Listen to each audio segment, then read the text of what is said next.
paz do Senhor Jesus. Amém. Estão todos conseguindo ouvir? Amém? Que eu falo baixo mesmo.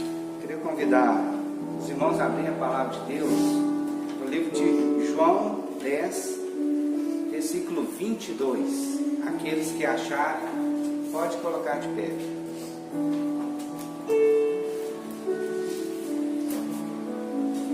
Temos muito o que agradecer ao nosso Senhor, porque Ele é, porque Ele tem feito. E o texto também traz essa meditação para nós. Amém? João 10, versículo 22. Está sendo projetado? A palavra diz assim: e em Jerusalém havia a festa da dedicação, e era inverno. E Jesus andava passeando no templo, no alpendre de Salomão. Rodearam-no, pois, os judeus e disseram: até quando terás nossa alma suspensa? Se tu és Cristo, dizem-no abertamente. Respondeu-lhes Jesus: já vos tenho dito, e não o credes. As obras que eu faço em nome de meu Pai, essas testificam de mim. Mas vós não credes, porque não sois das minhas ovelhas. Como já vos tenho dito, que as minhas ovelhas ouvem minha voz, e eu as conheço, e eu conheço-as, e elas me seguem. E dou-lhes a vida eterna, e nunca hão de perecer, e ninguém as arrebatará da minha mão. Meu Pai, que mas deu, é maior do que todos, e ninguém pode arrebatá-las da mão de meu Pai. E eu e meu Pai somos um. Os judeus pegaram então outra vez em pedras para o apedrejar. Amém? Nós vamos orar. Senhor Deus, nós queremos te agradecer pela subida da tua casa. Ó Deus, porque realmente o nosso coração está alegre, fértil. Ó Deus, pela tua presença, Senhor. Pedimos, ó Deus, que quando for exposto a tua palavra, que o Senhor fale, ó Deus, aos nossos corações, nos dê entendimento, ó Deus, e nos sacie através da tua palavra. Oramos em nome de Jesus. Amém. Amém. Os irmãos podem estar sentados. Alguns irmãos, quando leu o texto lá das ovelhas, falaram: tem que pegar de ovelha de novo, né? Porque a última pregação falei sobre as ovelhas, né? A experiência que eu tive. Mas o texto aqui, ele não tem um enfoque grande não nas ovelhas, não. Nós começamos o texto falando assim: olha, em Jerusalém havia a festa da dedicação e era inverno.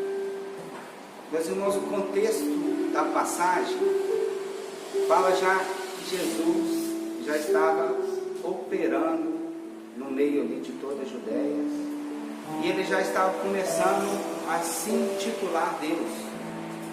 E ele começava a falar assim: ó, eu sou Deus, sou como meu Pai.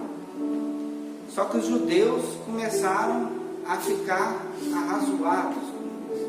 Eles começaram a ficar surpresos e começaram a interrogar. Falaram assim: ó, que eu sei que ele opera várias coisas, eu estou vendo coisas que nenhum homem fez, mas eu quero saber realmente se ele é Deus, né?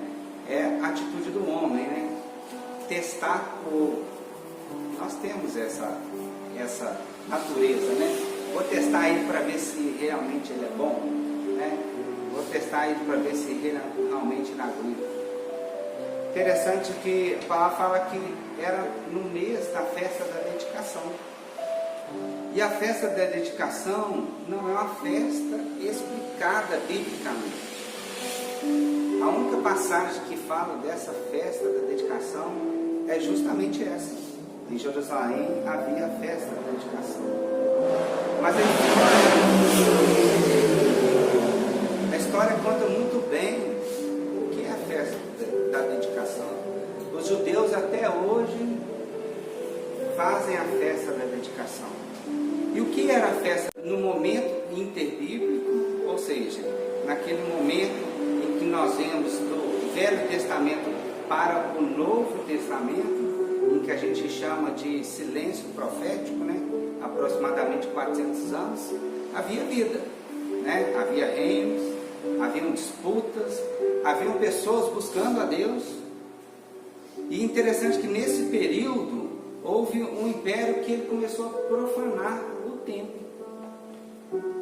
E a gente sabe, lendo o Velho Testamento, o quanto que o templo valia para os judeus, né? Quando se derrubava o templo e Esdras ali e Neemias, né, levantaram de novo, foi uma alegria em todo o tempo. Quando o templo era profanado e era levantado, era aquela alegria.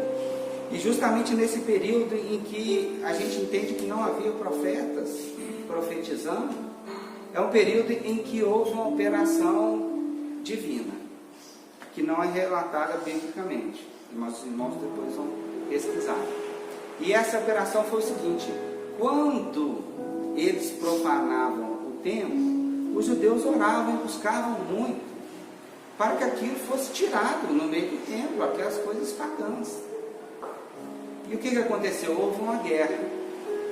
E nessa guerra, os judeus, em muito menos número, eles conseguiram vencer. Os irmãos devem ouvir falar dos Macabeus, né?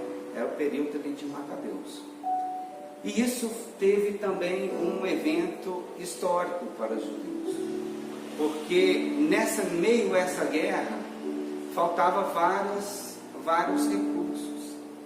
E quando um dos judeus foi ao templo, ele era mantido a luz ali dos candelabros sempre acesa, o templo sempre tinha luz acesa. Então o que ele fez? Ele foi ali pela última vez, acendeu a luz, e depois que acabou a guerra, que ele voltou, depois do 8º dia, a luz daquele pequeno óleo de azeite ainda estava acesa. Então foi aí que eles entenderam que Deus foi com eles, que em menos número, além deles ganharem com menos números, eles tinham ainda um sinal de Deus, porque a luz do templo ela não tinha apagado, mesmo sem recurso. E aí foi chamado Festa das Luzes ou Hanukkah, né? Que aqui, lá no mês judaico, né? Eu não vou atrever a falar muito do calendário judaico, porque é um calendário totalmente diferente do nosso, né? Era mês Kiev. Mês Kiev era de novembro a dezembro, que não é o mesmo do nosso, né? E a palavra fala que era inverno. Então nós entendemos a festa da dedicação.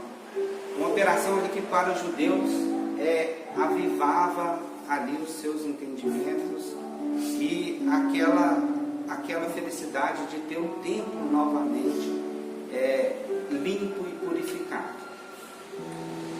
Mas nós vamos ver aqui que Jesus passava pelo alpendre daquele templo, do templo de Salomão, um templo grande, o templo principal, né?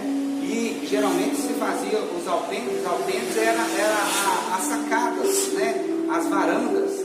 Então eles passeavam e geralmente tinha uma identificação de que templo era. Então você já via de longe que ali era o templo de Salomão.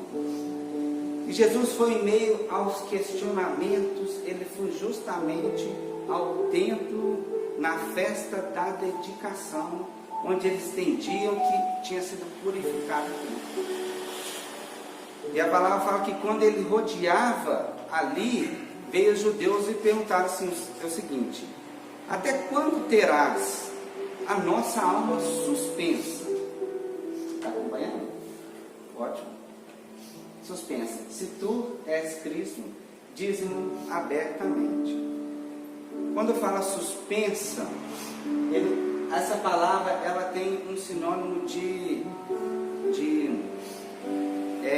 dúvida. Então a pergunta é o seguinte: até quando nós vamos ter dúvida disso? Então a guerra ali com os Macabeus foi uma vitória para eles, mas eles ainda viviam um regime romano. Então ele fala assim, ó, se tu é Cristo, eu vou agora pegar Cristo, agora eu quero entender se você é Deus. Se tu é Cristo, então me fala o seguinte, até quando nós vamos estar em dúvida sobre este império? E ele falou o seguinte, olha, ele fala para nós abertamente, porque se você for Deus, você vai falar e vai me entender. Então eles queriam segurança. Mas Jesus, irmãos, ele vem dar uma segurança para nós, que não é essa segurança, entendeu? E esse evento, ele veio justamente no templo, para fazer entender justamente aquilo que é espiritual e aquilo que não era. Ele foi justamente ali ao templo, ao alpendre, e recebeu aquele questionamento, até quando nós vamos ter segurança? Será que novamente vai entrar aqui coisas pagãs? Essa purificação vai ser até quando? Até quando teremos segurança? E ele respondeu e disse, já vos tenho dito, e não o credes. As obras que eu faço em nome do Pai, elas testificam de mim. Meus irmãos, é bom entender também o costume da época, entender que o Velho Testamento ele nunca foi ruim para o povo. Ele foi realmente um mandamento de Deus, e muitas vezes mal interpretado. E muitas vezes os líderes, eles colocavam aquilo que estava no seu ódio, o ódio no seu coração, e eles interpretavam ali para que a paz não reinasse conforme aquilo que Deus ensinou. Então ele falou assim, olha, eu já estou testificando das coisas do meu Pai. Então ele falou o seguinte, olha, já estou andando, já estou operando, já estou falando, olha, o Messias que vocês leem, o Messias que vocês acreditem, hoje eu testifico essas coisas. Mas vós não credes, porque não sois das minhas ovelhas, como já vos tenho dito. E as minhas ovelhas me ouvem, as minhas ovelhas ouvem a minha voz, e eu a conheço, e elas seguem. Foi pregado, né, sobre a ovelha. Eu preguei sobre as ovelhas, e quando eu falei com o texto, ele não remete tanto a isso, e às vezes é o que nós temos às vezes que entender e aprofundar no texto, é justamente isso. A realidade do pastoreio não é essa, que o pastor chama e as ovelhas vêm em uma comunhão só, né, num caminhar só, com tanta tranquilidade. E quando a gente ouve ele falar, a gente vem entendendo justamente isso, que ele quis dizer que as ovelhas dele seguem ele. Mais do que como um pastorado físico, as ovelhas dele têm uma sensibilidade maior e ouvem a voz dele. Meus irmãos, ouvir a voz é ser sensível. Então eles falaram que os judeus, olha, vocês não estão sendo sensíveis à minha voz. E ainda mais que a segurança. E a palavra hoje, meus irmãos, é para justamente falar que Deus não mudou. E você está seguro no seu caminho, porque Ele te chamou, e você ouve a voz dEle, mas não queira falar com os judeus, olha, quando a minha alma não estará suspensa, porque Ele não veio te dar a tranquilidade material. Irmãos, muito se prega sobre o positivismo, que vem junto com a teologia da prosperidade. Nós entendemos que a palavra, ela fala sim que nós temos que ser cabeça, que nós temos que ser guerreiros, e que o servo do Senhor, ele não é preguiçoso. Mas nós entendemos que Jesus, ele traz um descanso maior do que esse capitalismo selvagem. E a teologia positivista e da prosperidade, ela te envolve de novo nesse capitalismo, onde você tem que buscar e ser e ter mais. para você ter segurança. E a nossa segurança está em ouvir a voz de Deus.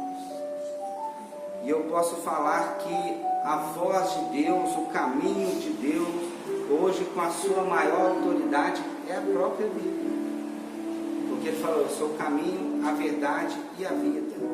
E o texto fala que a mim testifica. Então o que ele fez, Jesus fez, é testificado para nós. Nós temos essa autoridade e temos essa vantagem e esse despertar. Então, até quando terá minha alma suspensa? Se ouvires a voz do Senhor, sua alma não estará suspensa. Louvado seja o nome do Senhor. Amém?